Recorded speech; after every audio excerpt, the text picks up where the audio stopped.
So yeah, is it going to take more money? Absolutely. However, if you're in this to win this, don't give them the opportunity to come to your house and kick down your door and put you in jail and take your business, because they are itching to do so and put it all into the hands of big corporations and big pharmaceutical companies, etc. They are dying to do that because now they have an excuse. People are dying. And they can go ahead and blame however way they're going to blame it. They're just going to throw it at, literally like throwing spaghetti at a wall, see what sticks. Whatever the populace is going to go with. And when you're hearing about some of these insiders at these companies that are doing the whistleblowing on these companies that are trading on the Canadian Stock Exchange, that are selling contaminated products to foreign countries, and then this surprise when they're busted selling contaminated products to another country, and you wonder why, because at the end of the day, you wouldn't grow that and give it to your grandma. You wouldn't grow that and give it to your sister who has cancer. You wouldn't grow that and give it to your daughter or your son who's dealing with seizures. You wouldn't grow the contaminated product and give it to them. Why would you do it to anybody else?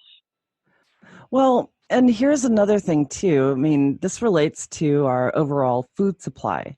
And you've got companies like Monsanto that are creating plants to exist and thrive being treated with glyphosate or Roundup, for example.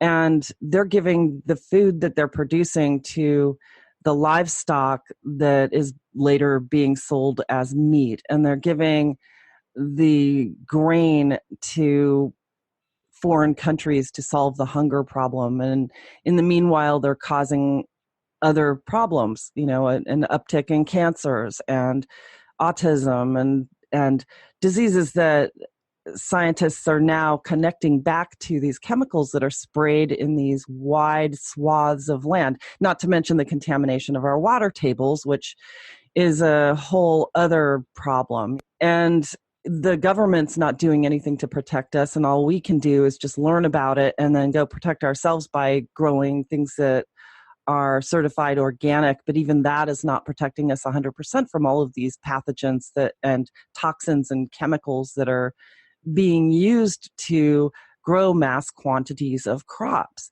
And so it stands to reason that the larger the company producing medical cannabis, they want to maximize their yields and use some of the same agricultural practices.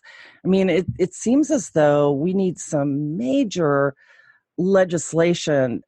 The Food Act actually barred adulterated food.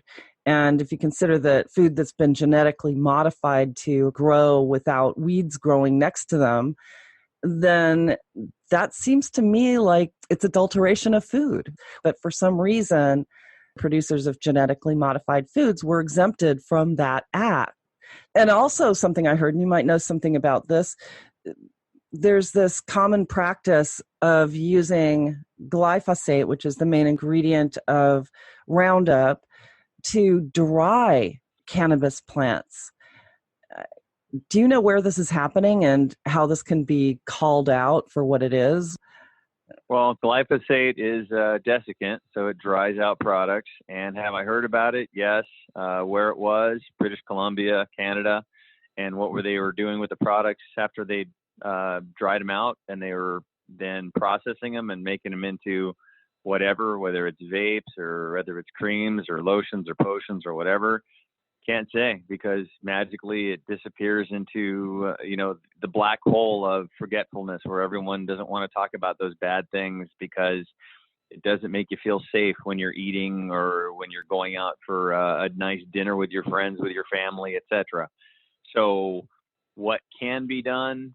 Wow. I'll put it this way. The cannabis industry is a microcosm of the bigger ag industry. So all the hair and warts and nastiness that you're seeing on the cannabis market, in this space right now, is what is existent in the food production space. And if you mention certain groups, let's say you're making a claim against the cattle industry, they'll serve you with an injunction, and you're a terrorist for mentioning it. If it's against the dairy guys, same thing. You're now a economic terrorist because you're questioning the powers that be and what they're doing. But I mean, when you get a gallon of milk, do you really realize that that gallon has the milk of over 500 cows in it? Wow. Okay. Not one cow, 500. So can we do much about that? But it can't. Aside from going vegan? Even if you're going vegan, who's growing food? Is it a certified place? Are they using certified ingredients? Because I have friends of mine that they have just debilitating issues for no apparent reason other than the food that they're eating. And a lot of these folks are vegans, they're vegetarians, and they still have these incredible health issues. And the one common denominator always seems to be what they're eating, what they ingest. So, is it the food? Are there gram-negative bacteria inherent? Are there pathogens? Are there molds? Are all these kinds of things out there? Sure, I've seen them. What to do about them? I recommend people grow their own food, that neighborhoods grow their own food, have food forests. You have all these schools and all these churches all over the place, and they have these wonderful green grass lawns that nobody plays on anymore. Why don't you put together a food forest? Why don't they feed them with organic nutrients? And then they do farmers markets and the communities themselves, as opposed to having the expectation that the government is going to solve your problems. Man, get together as a community, get together as a neighborhood, get together as a church, as a whatever, and do it yourself, because they're not going to solve these problems. So do you drink the water out of the tap? No. You run it through a charcoal filter, you run it through reverse osmosis, and then you got water that's at least clean to start with. If you don't want the contaminants, if you don't want the chlorine, the fluoramine, if you don't want all of that, plus all the pathogens and anything else that's in there, clean your water. Provide an RO system for you and your neighbors to go ahead and pull water off of. If you don't want the contaminated vegetables and fruits, great. Do a community garden. Make sure that the components that they're throwing into the soils aren't going to go ahead and poison you. Real simple. Again, once upon a time, there was this thing called community within our country. They'd have these victory gardens. Everybody had a victory garden at their house. They would grow their own stuff. The guy that grew the lemons that were great would trade with the guy that grew tomatoes. And that guy was trading with the lady that was growing cucumbers or peppers, who was then trading with the person that was growing peaches. Is it so crazy? I think that you're bringing up a very beautiful concept. And, we've seen some slow food movements throughout the country where they're setting up school gardens and, teaching people to appreciate where their food comes from and to grow it organically. And, these things are cropping up, but they're not really that common in the cities or in the suburbs, where you've got a grocery store on every corner and you can just go in and buy your processed food. It's a lot more convenient to do that than it is to sacrifice the time and energy and coordination. And I think that with cannabis, it's a lot more complex because it's illegal to grow cannabis unless you live in a state that allows you to grow it yourself.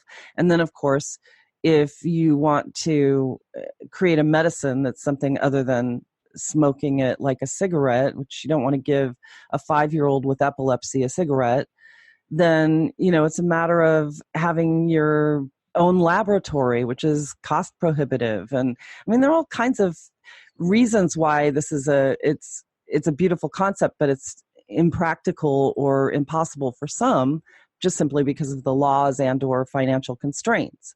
So I agree with you, but at the end of the day, where there's a will, there's a way. Oh, I agree. And I work with a group called Enrich LA, 60 schools all across Los Angeles, putting in gardens. I donate fertilizer to the guys. They use organic fertilizer so the kids growing the stuff can actually have something that's going to be impressive, that they will say, wow, I grew this. And could it be done on a larger scale? Sure. If the community got behind it, if the people that were part of the school boards got behind it, if there was more interest, sure. can be done. I agree with you that it can be done, and it is being done in certain areas and successfully. But what about cannabis? And okay, going back to like the vape issue. If you have one guy that you know that grows great weed, make sure that you keep helping him grow great weed. Make sure that he keeps the business, because that's really what all this is boiling down to. When you get one guy that is undercutting the next guy who's undercutting the next guy, that's slashing the last guy's throat and making no money, well, then you deserve what you get. Because if the guy that is growing the good stuff, those components that he's putting into that good stuff are not cheap and not free. The guy that is growing the crappiest of the crap, yeah, he's going to get you a better deal, but it's also going to be reflective in the products and the medicine that he's making. So if you, again, I know people, I know one person in particular, she doesn't grow a lot. She has her plants. She tends to them very, very well. She's picked up clones from me in the past. She's bought fertilizer from me in the past. And what does she do? She reduces it down into her oils. She makes her tinctures. She makes her body salves, lotions, potions, all of that. And it's the most effective medicine that I've ever seen. It works. That's the difference between that and the garbage you buy at the dispensary. God, they just did a deal on Amazon. I believe it was Dr. Mercola. And they were buying all these CBD products off of Amazon.com. And all of them had 0 CBD. So, if it's too good to be true, guess what it is? Does it have what? There was a phrase when I used to be in the gold and the silver business, buying and selling bricks and bars and coins. Nice stuff isn't cheap, and cheap stuff isn't nice. And that should be, to a great extent, what you're thinking about when you're buying your medicine from somebody who is putting the love into making that the happiest plant possible, or somebody who's going to be using the cheapest stuff available that has got more toxins in it because it's cheaper so he can make more money. That's how I see it. Yeah. And then it would seem that there would be a place, though, for regulation to insist that we go back to these basics and prohibiting the toxic practices that are triggering all of these autoimmune diseases and neurological diseases and cancer. And right now, we're living in this environment where these shortcuts are being championed by government subsidies and the law looking away from the culpability of these companies for causing all of these problems. I mean, the pharmaceuticals have gotten away for years with the veritable genocide and are now only coming home to roost with some private lawsuits that are benefiting a few people who signed on for class actions. But for the rest of us, doctors are still prescribing these drugs that are killing people, from opiates to benzodiazepines to Tylenol. And it seems as though our country needs to, come together, as you said, and start building community food sources and supporting local farmers and supporting those who are doing things the right way, buying organic products, really knowing their medicine if they're buying cannabis, and supporting those who are doing it right. Check out the certificates of analysis. But it seems as though we also need to consider this back to basic strategy to decontaminate our food supply with legislation. I mean, am I far off with that? I believe that you're laser beam focused on exactly what needs to be done. However, you mentioned earlier, there is a phalanx of lobbyists that are keen to block whatever we feel would be the right thing to do. Because again, it still boils down to what's the right thing to do. I'm in the industry. I found out about 3 months ago that my sister has leukemia. What did I do?